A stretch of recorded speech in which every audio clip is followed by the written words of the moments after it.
to take the pole for a race and then not drive at all in Formula One the following year. You're a young guy at the threshold of your career. What was it like over the winter, first of all, mentally preparing for not racing? It was only around Christmas time when I knew definitely that I will not be racing in 2011. And obviously that was very tough to deal with initially, you know, after having done quite a good job in 2010, not just the pole position in Brazil, which was the highlight, but there was many other good weekends I had.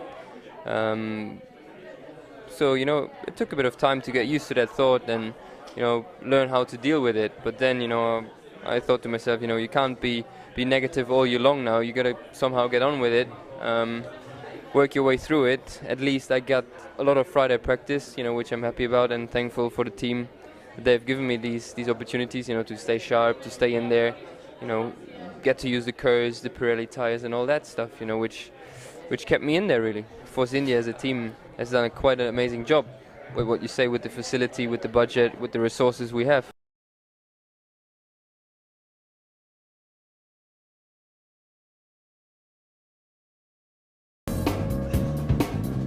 Mixed emotions then, as you walk towards the army of trucks, equipment and people that is an F1 test. Am I going to make a complete mess of this and thereby waste the time of all concerned? Am I being overambitious? Is this going to be the equivalent of attempting to fly an F-18 when my previous experience amounts to nothing more than choosing a window seat on a jumbo and perusing the wine and movie list? On the other hand though, you'd never forgive yourself. For the last 40 years, Formula One has been the centre of your life. Turn down the chance actually to drive one of these exquisite 900 horsepower, 600 kilogram automobiles? Of course not. How would you then be able to sleep at night? Boys, hello. In the garage, 13 guys are working around the car, 13 guys to support my run. I'm humbled. Good. My helmet, suitably Aussie green and yellow of course, is fitted with a radio. I'm using Olivier Panis's Hans collar and Riccardo Zonta's steering wheel. This is the Toyota T104B, the interim test car that until recently has been driven by all 4 Toyota drivers. It is cold for this spring day in France, 6 degrees centigrade, windy and a little bit damp. Not ideal, you might say. The seat is tight, but okay. Remember the on-off procedure. No need for additional revs as I release the clutch, and then magically, I'm away. On my first run, of course, I made a nonsense of it, coming out of slow corners.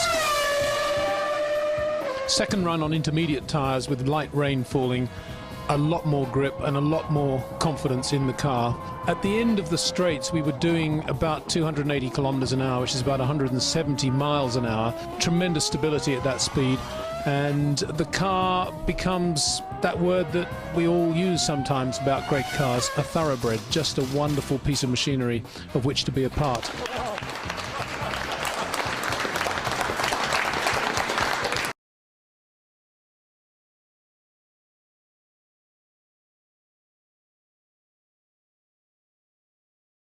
We make a very special race in Dijon together, especially the 5 laps in Dijon. It was exciting for me, and to remember it's part of my life during the race, and part of my life with a friend, with Gilles. So how good? Big emotion. So it's a big emotion not only for myself, but already a big emotion to see a lot of people is coming, because everybody in Italy and I think in the world love Gilles Villeneuve. Why they love him? It's very simple, because Gilles was the drive of Gilles was very exciting. He was very generous. He drive always when he start. Gilles was not like a computer. It's very generous, but he asked to the car each lap the maximum. Sometimes he arrived at the middle of the race or 3/4 of the race. He has destroyed the tires, the brake, but he don't say in his head, I am less faster, but I ask always in this time the maximum of my car and of myself. he doesn't come around, he push. The last laps is always the same, he push very hard to see the flag, and he have only one solution for Gilles, to start and to finish, to push the first to the last lap. René, what did you and Gilles talk about after that race at Dijon when you spoke for the first time? A lot of people said, oh, it's very dangerous now for between Gilles and René Arnoux, because he's finished like a boxer. And we close the hand on the podium and we have a big smile all together. For me, when I see the film after the race, I am more impressed when I see. I was sitting and I see on the TV, and I said, "Putain, we make this 5 laps with a very high level." And I remember, for Gary was near me at this time. And when the film is finished, he put the hand in the sky and he said, "This is not for the first and the second place, it's for the second and third place. These two guys are completely crazy." It was so nice.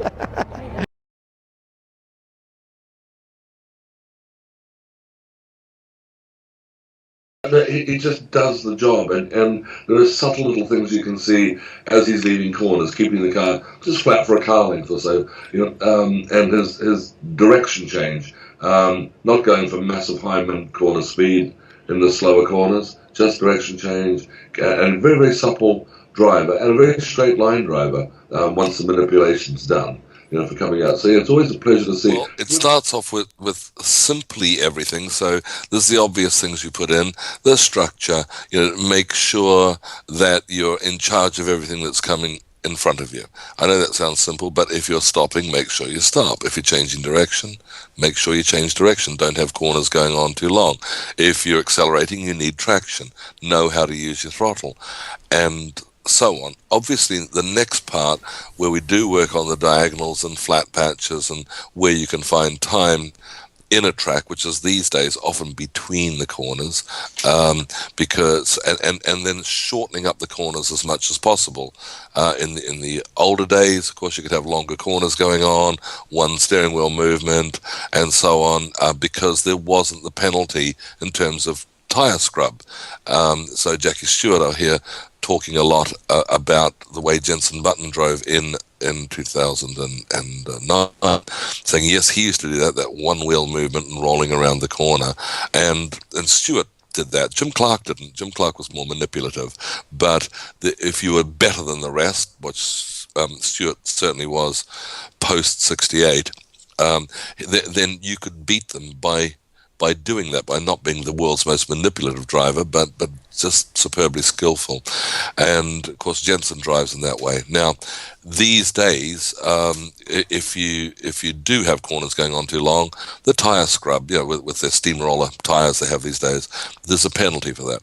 In the wet, it's harder to do that because manipulating the car, trying to get the nose in, putting a bit more steering on, firstly, it doesn't follow its nose very well in the wet, because it has less grip, and if it does get the nose pointed in, the chances of having traction problems exist. So you tend not to do that so much in the wet.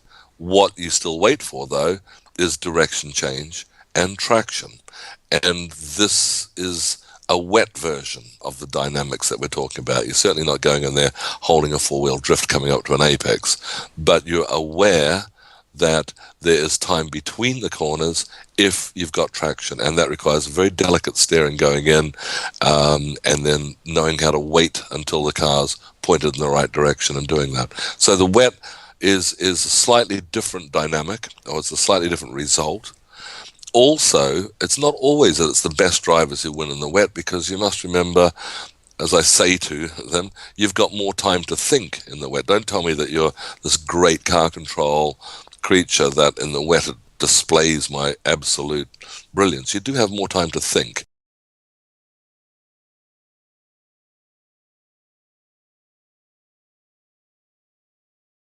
Then if we take now the flow again, and now I will take this rigidly fixed in my hand. I will show how the flow will change the direction. You see? Now the direction, see how much is affected the direction. The flow remain attached to the surface, and if I will working with that, I will try to find the best, the best deflection angle between this direction, vertical one, and that direction that will be the tangent of this part. The reason that is not very fine is because this needs to be a flat face instead to go so round. But it's the same because we can see the deflection there. Now what we need is to try to send this air down on the drawings. After I will explain why. But then I need to bend that flow. And you see, that is this distance now. But if I work with that, I can deflect the flow. Here is possible to say. I have deflected the flow till the top part of the rear surface of the car between the rear two wheels. Then, now this direction of the flow was converted to that direction that I need. Now I explain with drawings why we need that effect. If the bodywork is coming with one shape, practically like this, and here is the diffuser, and that is the side wall of the diffuser will be that and that wall. Then will be inside view, we will see this part, and this will be the diffuser angle, that is that. The important thing is with the exhaust, what they found is when we have the exhaust coming from the engine, and then going till 2 years ago, was coming here, going through this part and practically blowing in this direction. Then blowing here, what happened was expanding between the rear wheel. Then we see if this is the rear wheel.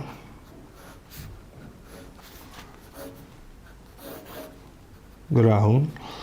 And we have the diffuser here.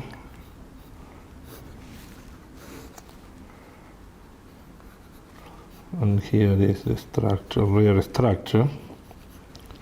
And the car was coming like this.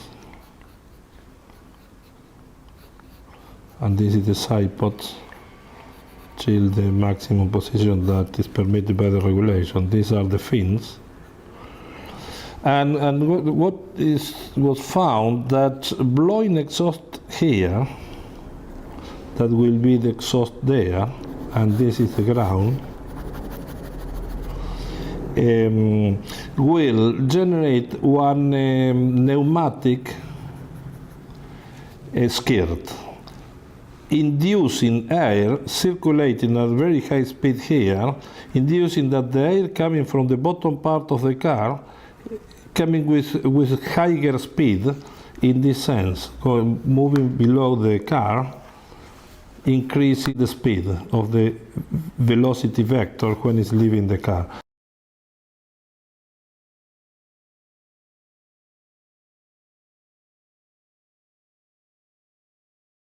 I can't really remember any ugly car winning a race.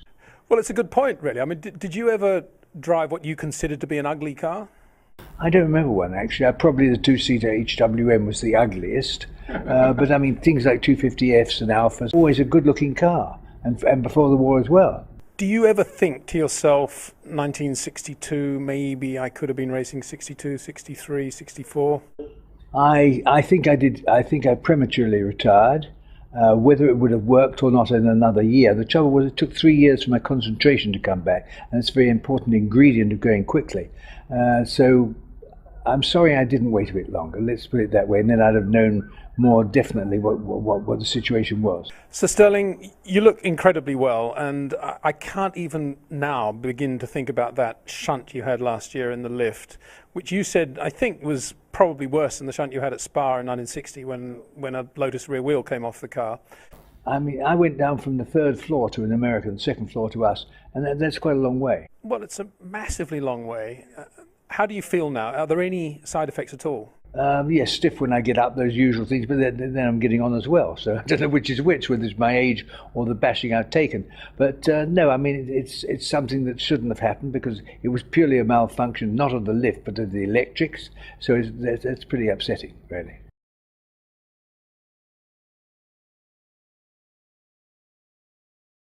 Sadly, it was a Brabham with a twin cam, a little Brabham single-seater with a twin cam, and the throttle spring, which was a tension spring like most people had, broke. The little tit on the end of the spring broke off, and when it fell down on the manifold, it fell down perfectly across the bar between the carburetors and became a solid rod.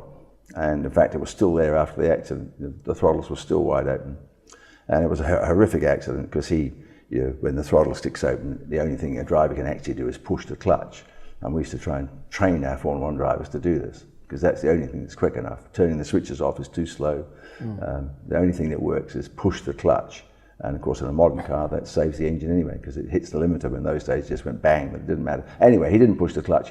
He tried to stop the car, shot across a grass infield, hit a bank, flew in the air, hit a truck that was being used as a grandstand, and sadly killed 2 children as well, as himself. Bill's funeral. Yeah. I believe Jimmy Clark took Well, the my trouble father was a strict kind of Protestant, didn't want to have any kind of celebration, no religious deal. So we had to hire a funeral car and take the car to my brother's body to Dunedin, which is the nearest crematorium. And my father wasn't telling anybody about this, but the word got out, and several New Zealand racing drivers and people turned up, and Jimmy Clark turned up, which was very nice, because he was a fellow Scot. My father liked him, and they got on well. So that was very nice. That was very nice of him.